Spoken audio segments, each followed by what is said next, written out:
Bismillahirrahmanirrahiim. Maanta waxaan rabaa inaan ka hadlo dowladda Soomaaliya oo war soo saartay in la aqoonsaday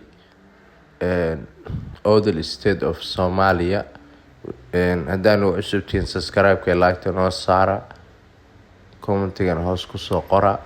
Haddaan ku sii socdo waxaad ogeydeen madaxweynihii Awdal State iyo ku-xigeenkiisii inay kasoo degeen Djibouti oo la soo dhaweeyay.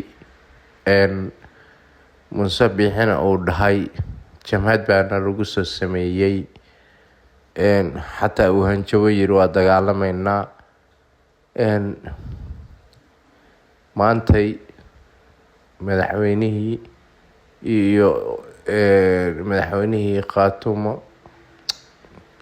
madaxweynihii Awdal State iyo waxaa lagu soo dhaweeyay ku-xigeenkiisii Djibouti baa lagu soo dhaweeyay. Ayaantaan oo dhanna reer Awdal oo dhan waxay joogeen badankood fanaaniintii, siyaasiyiintii, aqoon-yahankii waxay joogeen caasimadda Muqdisho. Shirar bay ku lahaayeen, halkaasay kulligood iskugu tageen. Maanta warbixinta la soo saaray oo wasiirka arrimaha dibadda uu soo saaray warbixin fiican bay noqotay. In maamulka inuu gaar u istaago ay rabaan oo aqoonsadeen ayay sheegeen. Wasiirka arrimaha dibadda ee Fiqi ayaana warbixinta hadda ka hadlaya. Dhageysi wacan. Hadda waxaa sidaas oo kale aan marti gelinaynay maalmihii la soo dhaafo dhan oo joogay magaalada Muqdisho. Horeyna u joogeen oo xildhibaanada iyo senatoriska iyo wasiirada ka soo jeeday gobolka Awdal ayaa dhaqdhaqaaq iyo shirar badan waday. Iyadana waan dhiirigelinay arrintaas. Waxaan rajaynaynaa gobolkaasi inuu isaguna maamulkiisa u gaarka u helo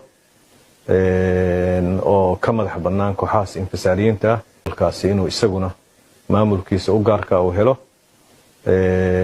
oo ka madax bannaan kooxahaas infisaaliyiinta. Waa ka Fiqi wuxuu dhahay waxaan rabnaa maamulka inuu gaar u istaago oo maamulka soo saaciday maamulada uu noqdo. Maamulka Somaliland isaga hoshiisa iska wata weeye. Si kastoo loola hadlay la yiri war haddaa wax tirsanaysaan raalli noqda, wax kasta waa la yiri. Dee raggu way dagaalamaan waana heshiiyaan. Dumarka xataa hadday caroodaan waa la caro ceshaa oo waa lala heshiiyaa.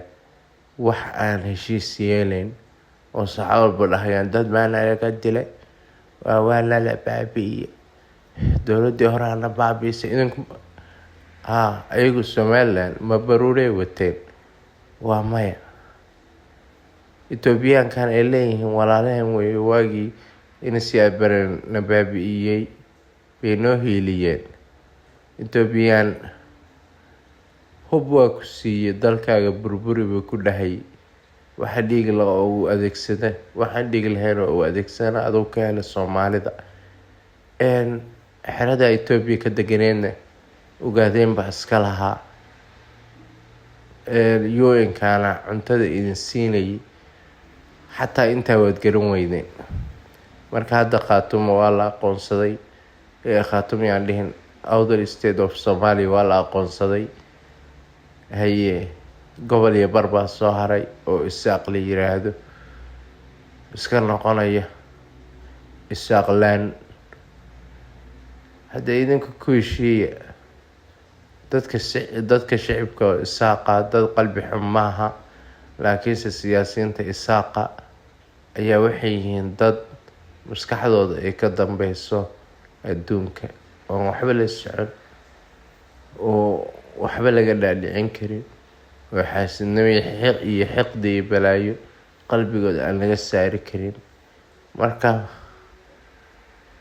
hadda Awdal waa la aqoonsaday.